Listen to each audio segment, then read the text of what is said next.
Hello बच्चों। Last class में हम लोगों ने डिस्कशन किया था फोटो इलेक्ट्रिक इफेक्ट में ऑब्जर्व होने वाले कुछ ऐसे ऑब्जर्वेशंस जिसका एक्सप्लेनेशन नहीं था। तो उसको एक्सप्लेन करने की पूरी कोशिश करेंगे हम लोग इस वीडियो लेक्चर में। सबसे पहली बात जो प्रॉब्लम था वो ये था, intensity intensity does not decide के मैक्स। ये पहला प्रॉब्लम। दूसरा प्रॉब्लम, मतलब इसी को दूसरे तरह से कहा जाए तो frequency was deciding the K max. Frequency decides K max. तीसरा problem, below F T H no photoelectric effect. और चौथा प्रॉब्लम था, प्रोसेस वॉज इंस्टेंटेनियस।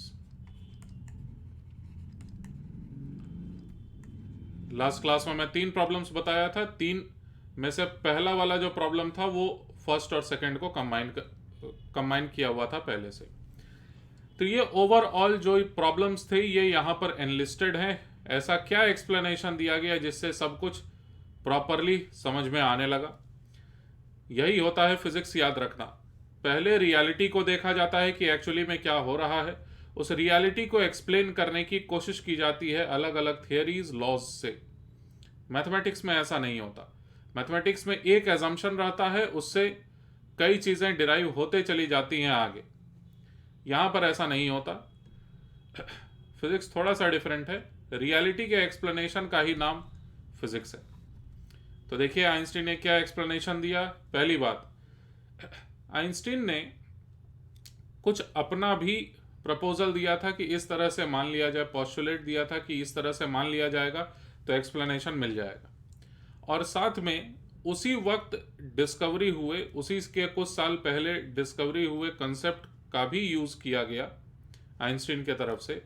कंसेप्ट यह था कि लाइट पैकेट्स के फॉर्म में अपनी एनर्जी को भी रख सकती है जरूरत पड़ने पर, और उन पैकेट्स की एनर्जी फ्रीक्वेंसी पर डिपेंडेंट होगी। प्लैंक ने इसके बारे में ऑलरेडी उसी के कुछ ही साल पहले एक्सप्लेन किया था। तो अब मैं पॉइंट वाइज पहले बता रहा हूं कि क्या आइंस्टीन ने कहा। सबसे पहली बात, light while its interaction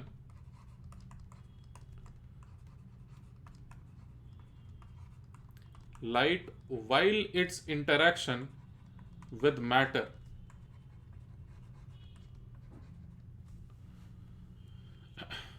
behaves as, लिख रहे होंगे आप साथ में, behaves as to be in packets of energy।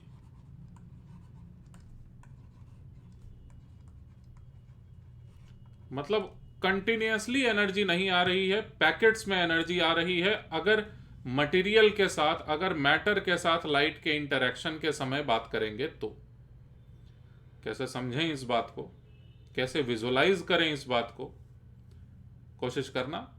मैं बताने की कोशिश कर रहा हूं, आप समझने की कोशिश करना। जैसे नल से पानी गिर रहा है, ठीक, और बहुत थोड़ा सा नल को खोला गया ताकि पानी की एक पतली धार नीचे गिर रही है। तो पानी की जब ऊपर में पतली धार नीचे गिर रही होगी ऐसे, तो वो कहलाएगा कंटिन्यूसली पानी गिर रहा है। लेकिन कुछ नीचे जाने के बाद वो ड्रॉपलेट्स में टूट जाएगा। होगा ऐसा?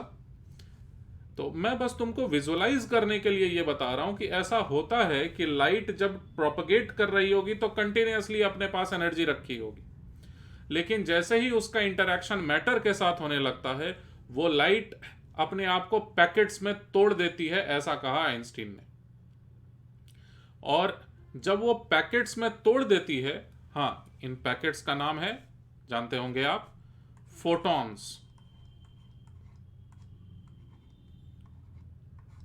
ठीक, एक फोटॉन मतलब एक packet of energy associated with light. ये कहा था सबसे पहली बात आइंस्टीन ने, और भी काफी कुछ एक्सप्लेनेशन है, पहले एक एक करके सुनते जाओ। कि लाइट जो कि कंटिन्यूअसली ट्रेवल कर रही थी, जैसे कैसे साबित करोगे कि लाइट वेव के तरह एकदम कंटिन्यूअसली ट्रेवल कर रही थी? Young's double slit experiment. Young's double slit experiment यही तो साबित करता है कि light is a wave and carries entire disturbance continuously. ठीक है, लेकिन यहां पर कुछ और ही साबित हो रहा है। यहां पर यह कहा जा रहा है आइंस्टीन के तरफ से कि भाई लाइट्स पैकेट्स में, टूटे हुए पैकेट्स में एनर्जी को कैरी कर रहा होगा। एक एक पैकेट का नाम रखा गया फोटोन। और प्लैंक के किस थ्योरी का उन्होंने यूज किया? प्लैंक ब्लैक बॉडी स्पेक्ट्रम के एनालिसिस से, टॉपिक का नाम रहेगा अल्ट्रावायलेट कैटेस्ट्रॉफी, जो सिलेबस में नहीं है जानना आपके, लेकिन फिर भी अगर जानना चाहो तो जान सकते हो, सर्च करना ultraviolet catastrophe. Black body radiation पर काफी काम करके प्लैंक ने इस बात को एस्टैब्लिश कर दिया था कि लाइट हाँ पैकेट्स में एनर्जी रख सकती है। और ध्यान से, एनर्जी ऑफ वन फोटोन, यानी एक पैकेट के एनर्जी की बात कर रहा हूं। एनर्जी ऑफ वन पैकेट या वन फोटोन लिख देता हूं, comes out to be directly proportional to frequency of light। ठीक, यह ऑलरेडी एस्टैब्लिश हो चुका था और यह एक्सप्लेनेशन दिया था किन्होंने? प्लैंक ने।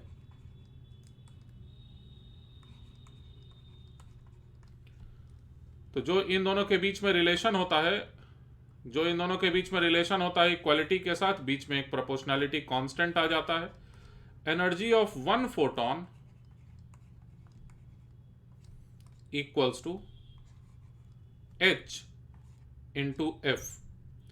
यहां पर यह लिखा हुआ है, आप क्लियरली लिखेंगे, यह फॉर्मूला पहली बार हम लोग लिखे हैं, इसीलिए आप साफ साफ लिखिए एनर्जी ऑफ वन फोटोन है ये। एफ का मतलब क्या है? F represents frequency of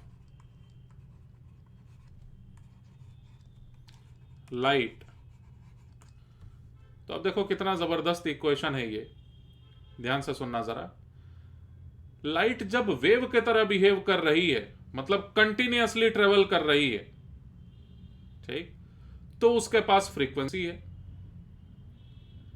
frequency मतलब c divided by lambda, wavelength, frequency, ये सभी वेव की प्रॉपर्टीज हैं।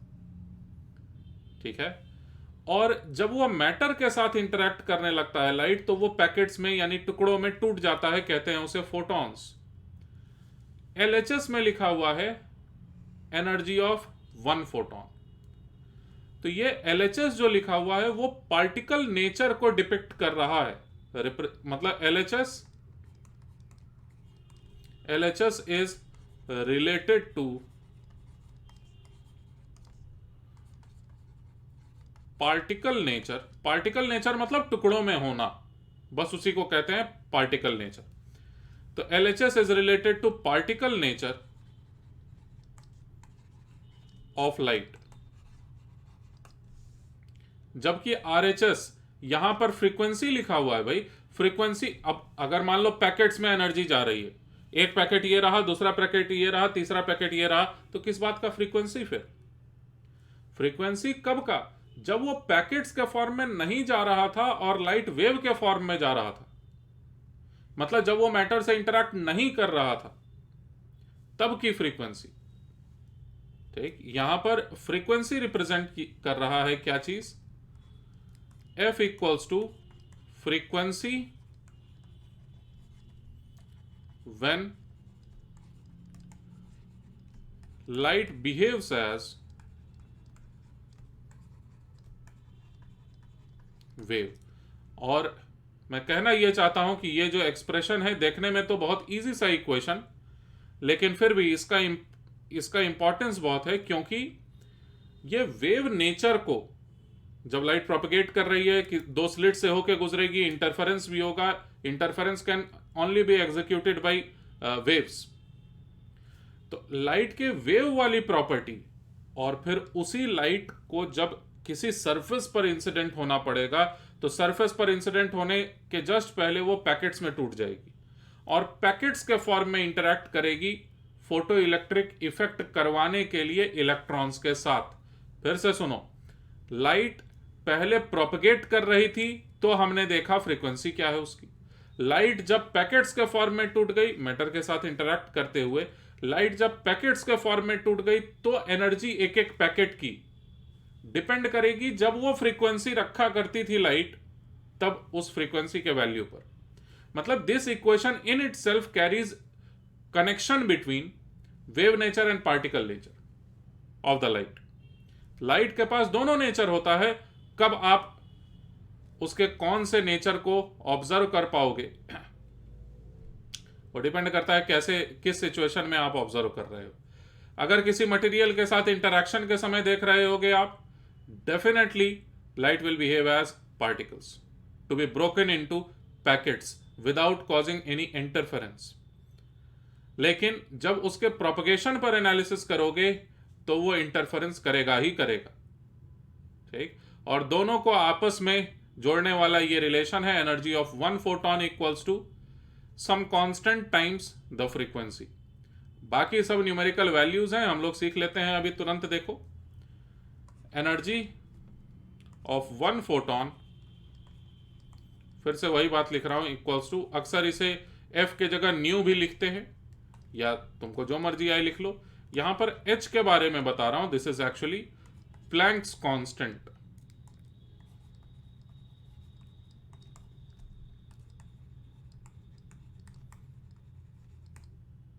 ठीक है। अब इसका वैल्यू होता है 6.626 इंटू 10 टू द पावर -34। अब यूनिट क्या रहेगा इसका, तो फ्रीक्वेंसी का यूनिट 1/सेकेंड, एनर्जी का यूनिट जूल, तो जूल सेकेंड इसका यूनिट माना जाएगा। याद रखना होगा आपको ये।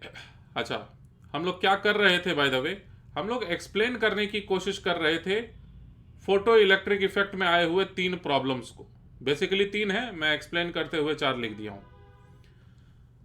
पहली बात, light is to be considered broken into packets. Each packet is having an energy directly proportional to this frequency. ठीक। और तीसरी बात, इन तीनों बातों से सब कुछ एक्सप्लेन हो जाएगा एक साथ, कि इन अ सिंगल इवेंट, लिखो साथ में, इन अ सिंगल इवेंट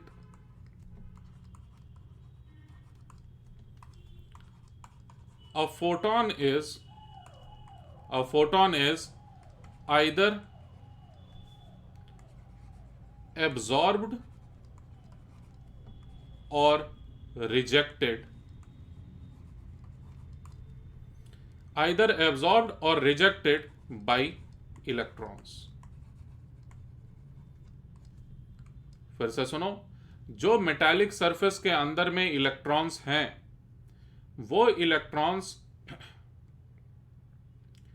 जो मेटालिक सरफेस के अंदर में इलेक्ट्रॉन्स हैं, वो इलेक्ट्रॉन्स या तो एक फोटोन को पूरी तरह से एब्जॉर्ब कर लेंगे, फोटोन मतलब एक पैकेट ऑफ एनर्जी, या तो एक पैकेट को वो पूरी तरह से रिसीव कर लेंगे, या तो वो एकदम नहीं करेंगे रिसीव।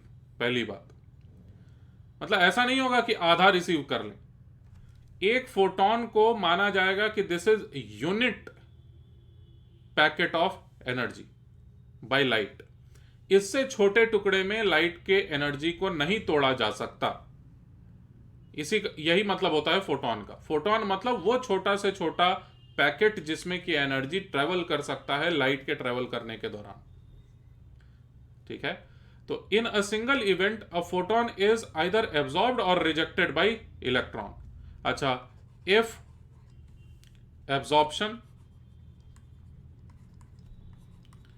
absorption occurs,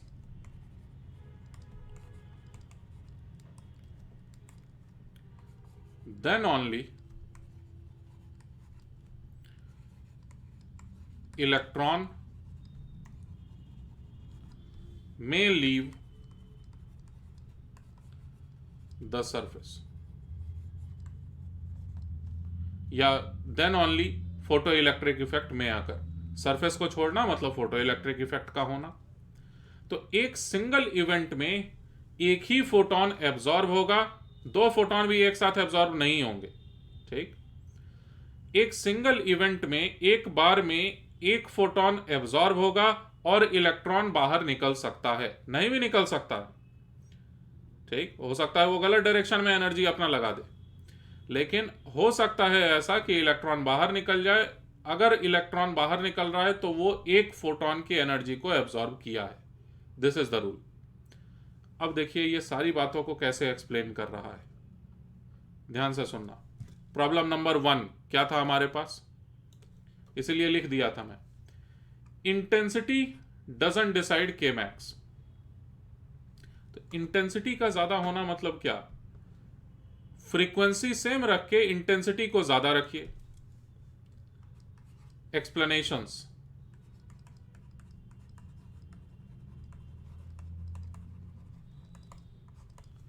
देखो ध्यान से। If intensity, I for intensity is increased without changing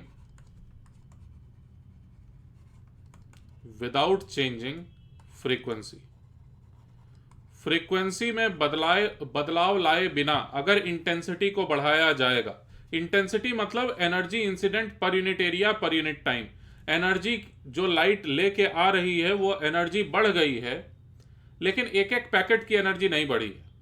कैसे हो सकता है ऐसा, मोर नंबर ऑफ पैकेट्स। समझो बात को, अगर इंटेंसिटी बढ़ाए हो आप, फ्रीक्वेंसी नहीं बदले, तो इसका जरूर से मीनिंग क्या है, एक एक पैकेट की एनर्जी फिक्स है, लेकिन आप ज्यादा संख्या में पैकेट्स को ला रहे हैं। और रूल यह है, या तो एक पैकेट एब्जॉर्ब होगा या तो नहीं होगा।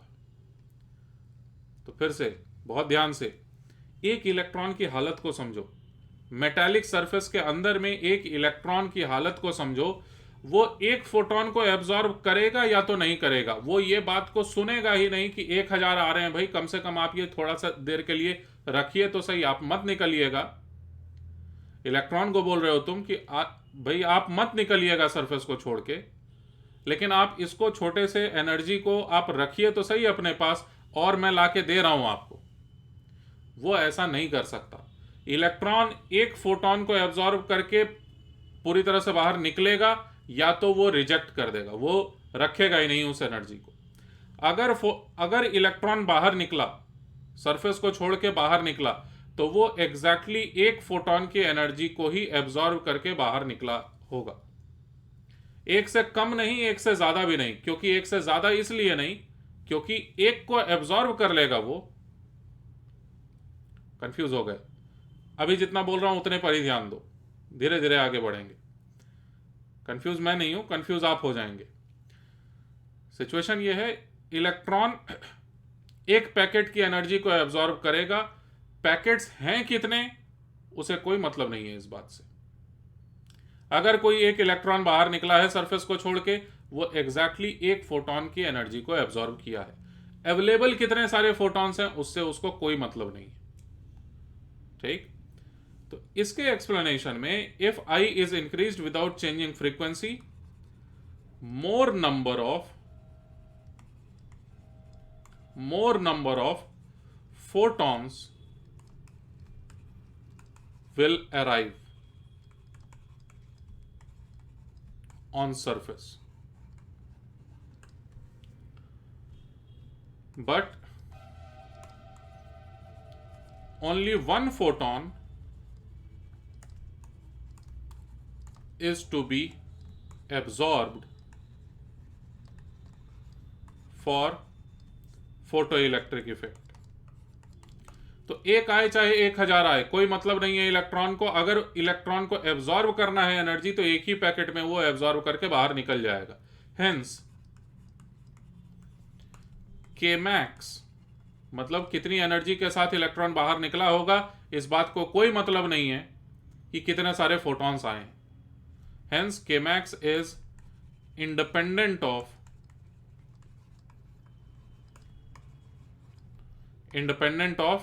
इंटेंसिटी। I फॉर इंटेंसिटी था। खैर, दूसरी बात, if frequency is increased,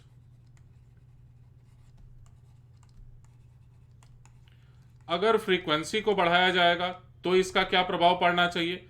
frequency बढ़ाने से आप एक एक पैकेट की एनर्जी बढ़ा रहे हो, और एब्जॉर्ब क्या हो रहा है? एक पैकेट के गुच्छे में ढेर सारा पैकेट ऑफ एनर्जी एब्जॉर्ब हो रहा है? नहीं, एक पैकेट एक बार में एब्जॉर्ब हो रहा है, और एक पैकेट की अगर आप एनर्जी को बढ़ा देते हो तो ज्यादा एनर्जी एब्जॉर्ब कर पा रहा होगा इलेक्ट्रॉन, क्योंकि एक बार में एक ही पैकेट एब्जॉर्ब करता है इलेक्ट्रॉन। तो if frequency is increased, more energy will be carried by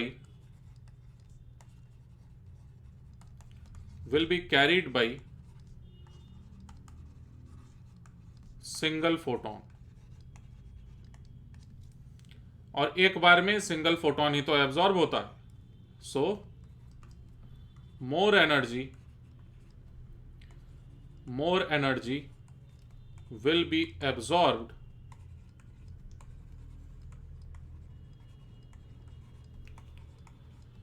by electrons in an event। Event मतलब कुछ हुआ, तो एक बार में, एक झटके में एक फोटोन की एनर्जी एब्जॉर्ब होनी है, और एक फोटोन में एनर्जी ज्यादा हो जाएगी अगर आप फ्रीक्वेंसी को बढ़ा देते हैं। तो प्लैंक्स इक्वेशन था ना हमारे पास, energy of one photon equals to h times frequency, Planck's constant times frequency. Hence, frequency decides Kmax। Kmax बोलो या फिर V stopping बोलो, बात बराबर है। Kmax अगर चेंज करेगा तो V stopping भी चेंज करेगा। और तीसरी बात कि अगर फ्रीक्वेंसी आप थ्रेशोल्ड फ्रीक्वेंसी से कम रखेंगे, ठीक, अगर आप फ्रीक्वेंसी को थ्रेशोल्ड फ्रीक्वेंसी से कम रखेंगे तो एक एक फोटोन की एनर्जी इतना एक्सेप्टेबल नहीं रहेगा इलेक्ट्रॉन्स को, एक एक फोटोन की एनर्जी घट जाएगी। तीसरा पॉइंट लिखिए कि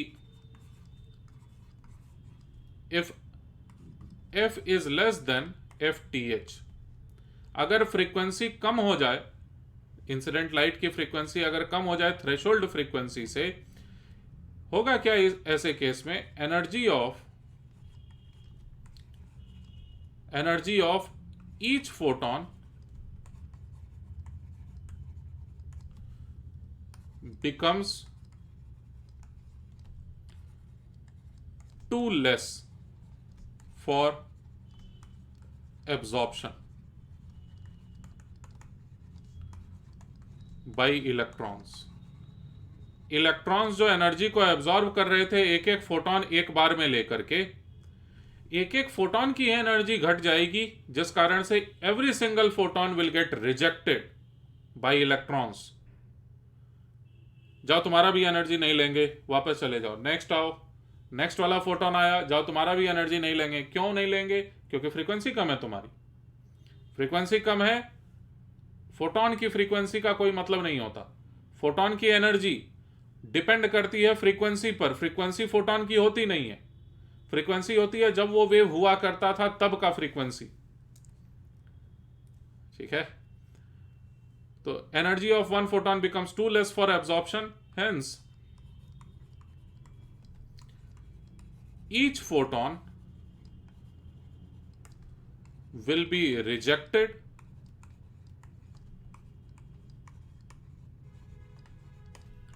and no photoelectric effect will occur।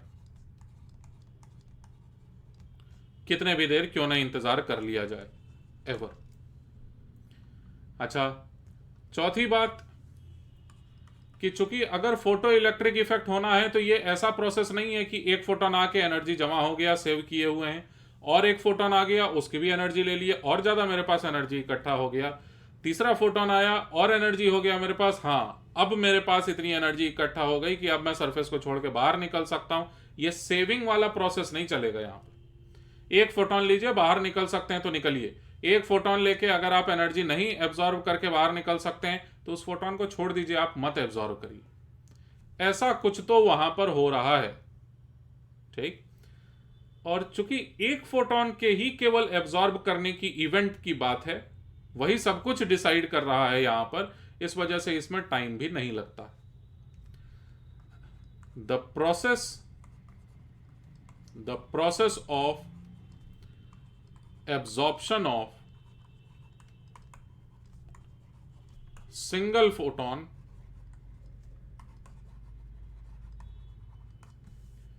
is instantaneous. So photoelectric effect अगर होना है तो तुरंत होगा, is also instantaneous.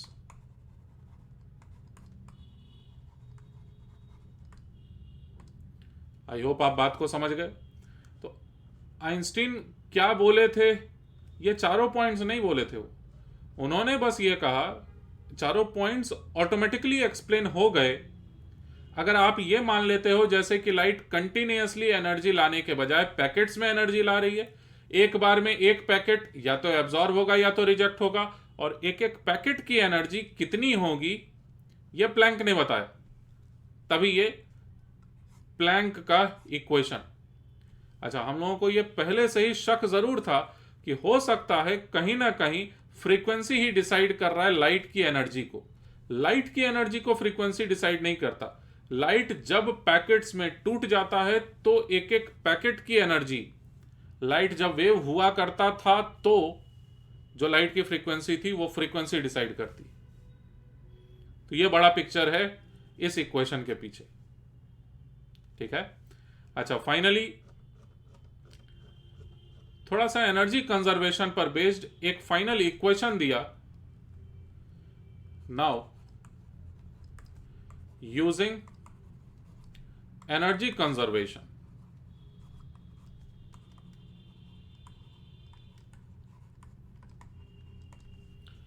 Einstein gave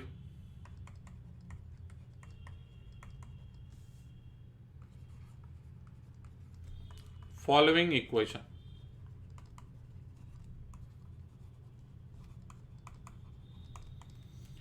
अब ये जो इक्वेशन है ये डायरेक्टली एनर्जी कंजर्वेशन से समझा जा सकता है। इसे देखिए क्या है इक्वेशन, कि एक फोटोन अपनी एनर्जी कितनी रखा है, h टाइम्स f।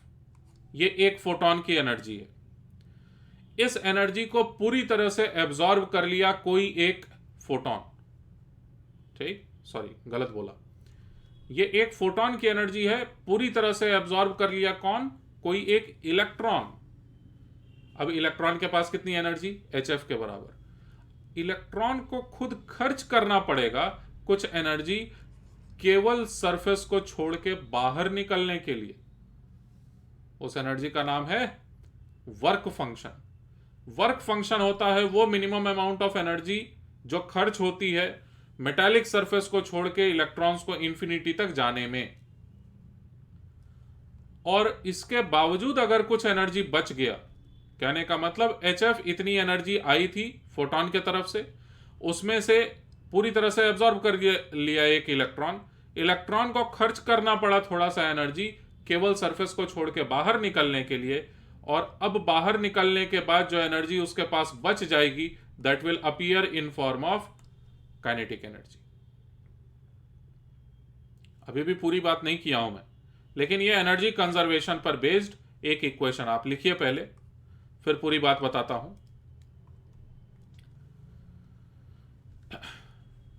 फाई के बारे में लिखो, this is work function.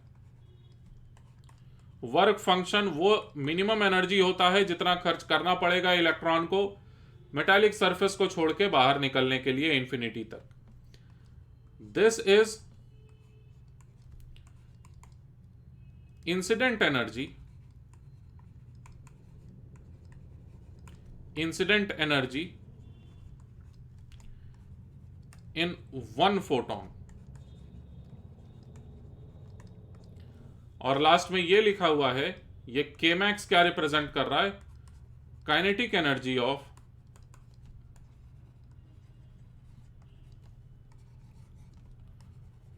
Most energetic electron. ये जरा मैं एक्सप्लेन करता हूं कि ये के मैक्स क्यों आ रहा है यहां पर, के केवल क्यों नहीं आ रहा है। ठीक, ये जरा लॉजिक इसके पीछे का समझने की कोशिश करना।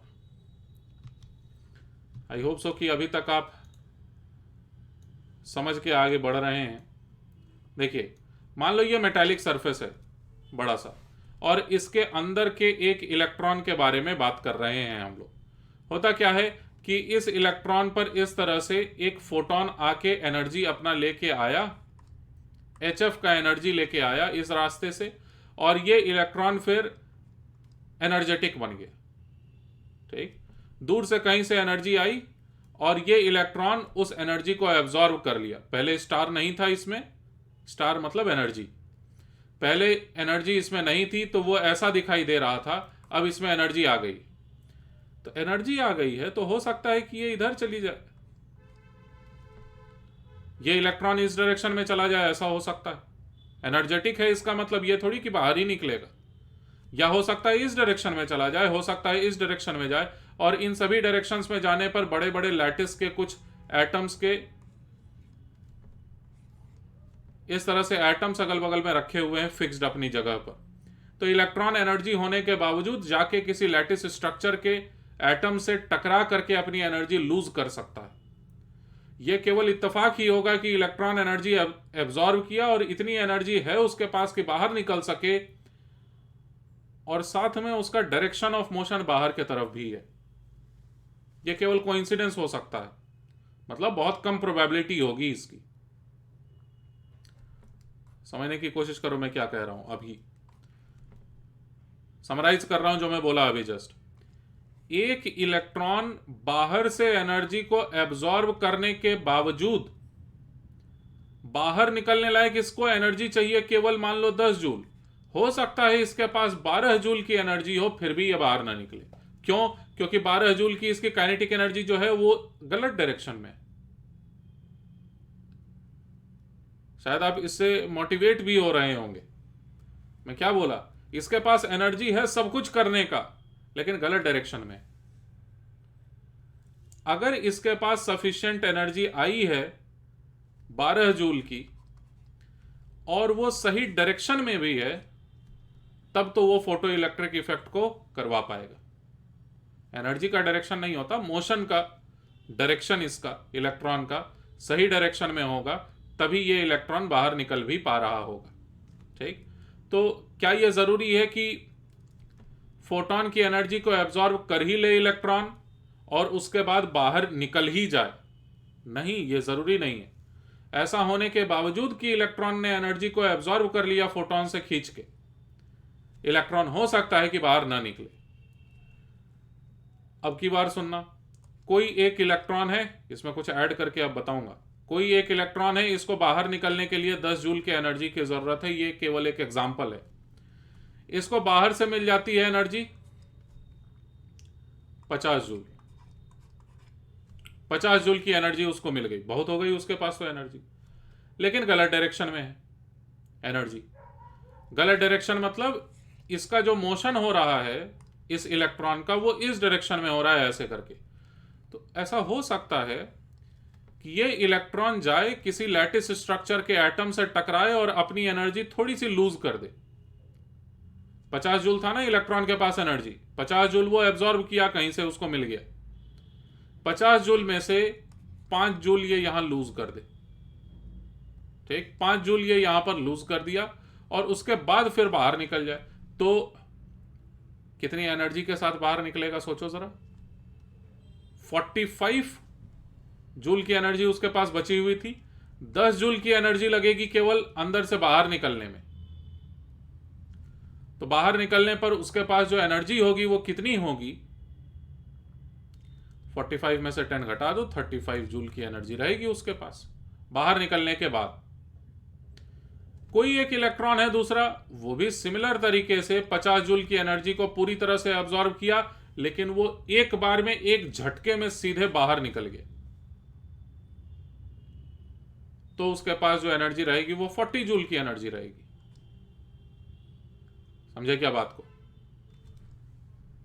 कोई एक इलेक्ट्रॉन, सभी तरह के इलेक्ट्रॉन्स हैं, सभी इलेक्ट्रॉन्स को बराबर अमाउंट में एक एक पैकेट में एनर्जी मिल रहा है, कई सारे इलेक्ट्रॉन्स एब्जॉर्ब कर लिए, लेकिन ऐसा हो सकता है कि कई इलेक्ट्रॉन्स बाहर ही ना निकले, कई इलेक्ट्रॉन्स एक दो बार कोलाइड करके थोड़ी सी एनर्जी को लूज करके बाहर निकले, और ऐसा भी हो सकता है कि डायरेक्टली बाहर निकल जाए। मोस्ट एनर्जेटिक इलेक्ट्रॉन बाहर निकलने के बाद कौन रहेगा?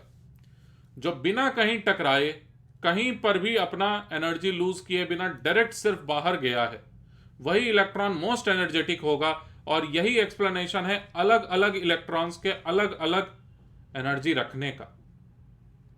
ठीक, जब इलेक्ट्रॉन्स फोटो इलेक्ट्रिक इफेक्ट की वजह से बाहर निकलते हैं तो कई ऐसे भी उनमें से इलेक्ट्रॉन्स रहते हैं जो पहले मेटालिक सरफेस के अंदर ही इधर उधर टकरा के अपनी थोड़ी सी एनर्जी का फ्रैक्शन लूज कर चुके हैं, उसके बाद बाहर निकले हैं। इस वजह से उनकी एनर्जी थोड़ी सी कम भी हो सकती है। लेकिन मोस्ट एनर्जेटिक इलेक्ट्रॉन अगर बोला जाए तो वो कहीं अपनी एनर्जी लूज नहीं किया है, एब्जॉर्प्शन हुआ, तुरंत वो वर्क फंक्शन को सेटिस्फाई करके बाहर निकल गया। और जितने कैलकुलेशंस होंगे, ज्यादातर कैलकुलेशंस में आपसे यही केवल पूछा जाएगा कि केमैक्स को एस्टिमेट करिए या उसी का एनालिसिस करिए। शायद समझ पाए मेरी बात। ये लिखवाने का जरूरत नहीं है कि इलेक्ट्रॉन्स एब्जॉर्प्शन के बावजूद कोई जरूरी नहीं है कि डायरेक्ट बाहर निकलेंगे, हो सकता है बाहर ही ना निकले, हो सकता है एक दो बार टकरा के बाहर निकले, हो सकता है डायरेक्ट बाहर निकल जाए। यही कारण से निकलने वाले इलेक्ट्रॉन्स की स्पीड या यूं कहें काइनेटिक एनर्जी में वेरिएशन आता है। ठीक, और जो मोस्ट एनर्जेटिक वाला इलेक्ट्रॉन रहेगा वो डायरेक्ट बाहर निकला हुआ होगा, उसी के लिए ये इक्वेशन दरअसल लिखा गया है। अब ये केमैक्स, एक्सपेरिमेंटली केमैक्स को हम लोग कैसे मेजर करते हैं? एक एक इलेक्ट्रॉन की स्पीड को स्केल लेके मेजर करते हैं क्या? नहीं, हम लोग केमैक्स को मेजर करते हैं एनर्जी कंजर्वेशन के और इलेक्ट्रोस्टैटिक्स के एक सिंपल से कंसेप्ट से। वो वोल्टेज लगाते हैं जिससे कि केमैक्स वाला इलेक्ट्रॉन भी मतलब टारगेट वाले प्लेट तक ना पहुंच सके। ये इक्वेशन हमें पता है पहले से। इस इक्वेशन को जरा पुराने वाले इक्वेशन में अगर मैं यूज करूं, केमैक्स को बस सब्स्टिट्यूट कर दूं, तो देखो ये क्या बनता है कि V stopping equals to HF, यहां पर डिनोमिनेटर में पर यूनिट चार्ज आ गया, minus work function divided by electronic charge. ये मैं इक्वेशन क्यों लिखा हूं? ताकि आप इस बात को रिलेट कर सको अब जाके कि ये जो फ्रीक्वेंसी है ये स्टॉपिंग पोटेंशियल के साथ रिलेटेड है, डायरेक्टली लीनियरली डिपेंडेंट हैं एक दूसरे के। और यही एक्सप्लेन करता है इस वाले ग्राफ को भी फिर फर्दर। आप समझ रहे होंगे कौन से ग्राफ की मैं बात कर रहा हूं। V स्टॉपिंग वर्सेस फ्रीक्वेंसी का जो ग्राफ ड्रॉ किया गया था पहले, जब तक कि V स्टॉपिंग का वैल्यू नेगेटिव आ रहा होगा इक्वेशन के मुताबिक, तब तक निकलेगा ही नहीं फोटो इलेक्ट्रॉन। मतलब Kmax का वैल्यू नेगेटिव तो हो नहीं सकता। इस कारण से जब जब Kmax का वैल्यू इक्वेशन के मुताबिक नेगेटिव होने लगेगा, फोटो इलेक्ट्रिक इफेक्ट होगा ही नहीं। लेकिन जब फोटो इलेक्ट्रिक इफेक्ट हो रहा होगा तो ये दोनों एकदम लीनियरली रिलेटेड रहेंगे। लीनियर रिलेशंस हमें नजर आते हैं ग्राफ्स में, कार्टेशियन कोऑर्डिनेट्स में। अगर हम लोग प्लॉट करें इसे ऐसा, ये क्या आ गया, ऐसा नहीं होता है भाई, ऐसा रिलेशन आएगा। और जैसा कि आप देख पा रहे हैं इस ग्राफ का जो ये स्ट्रेट लाइन है, ये जो स्लोप होगा, this slope is fundamental constant of universe, Planck's constant divided by electronic charge. इसके बराबर होगा ही होगा इस ग्राफ में बनने वाला स्लोप। ये किसी दूसरे चीज पर डिपेंड नहीं करता। फ्रीक्वेंसी बढ़ा दो, इंटेंसिटी बढ़ा दो, मेटालिक सरफेस का सरफेस बदल दो, ठीक है, एक्सेलरेटिंग वोल्टेज प्रोवाइड कर दो, रिटार्डिंग वोल्टेज प्रोवाइड कर दो, कुछ भी कर लो, इस ग्राफ का स्लोप नहीं बदलेगा। थ्रेशोल्ड फ्रीक्वेंसी ज्यादा रखो कम रखो फर्क नहीं पड़ता उन बातों से। ये FTH है। अब यहीं पर लास्ट बात करके इस लेक्चर को कंप्लीट करता हूं मैं FTH का मतलब यहां पर है वो मिनिमम रिक्वायर्ड फ्रीक्वेंसी ताकि स्टॉपिंग पोटेंशियल जस्ट जीरो से ज्यादा आ सके, यानी टेंडिंग टू जीरो ही, लेकिन जस्ट जीरो से ज्यादा आ सके। तो इक्वेशन में आप क्या रखेंगे, वी स्टॉपिंग के जगह जीरो रख देंगे तो थ्रेशोल्ड फ्रीक्वेंसी निकल के आ जाएगा। कहने का मतलब वो फ्रीक्वेंसी जिससे कि काइनेटिक एनर्जी जस्ट आ सके इलेक्ट्रॉन्स के पास बाहर निकलने के लिए। तो Kmax का वैल्यू आप टेंडिंग टू जीरो रख के फ्रीक्वेंसी जो भी निकालते हैं that is known as threshold frequency. For लिखोगे for threshold frequency,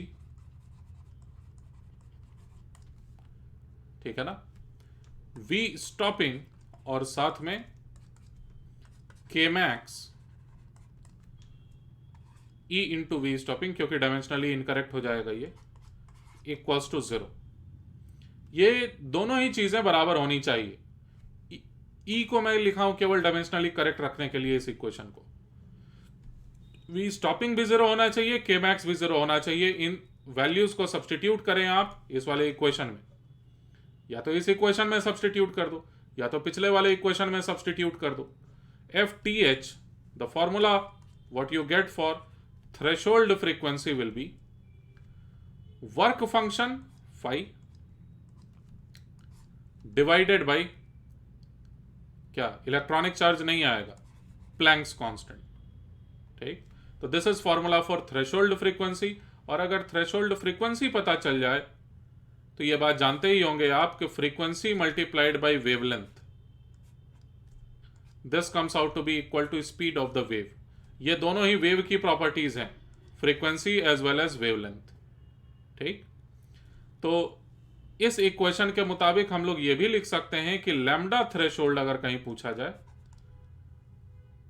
wavelength, maximum wavelength, minimum के बजाय मैक्सिमम आ जाएगा इस बार, क्योंकि लैम्डा के इनवर्सली प्रोपोर्शनल रहेगा एक एक फोटोन की एनर्जी।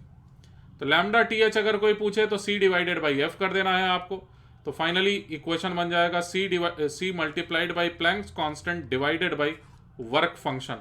याद रखना यहां पर phi रिप्रेजेंट कर रहा था वर्क फंक्शन।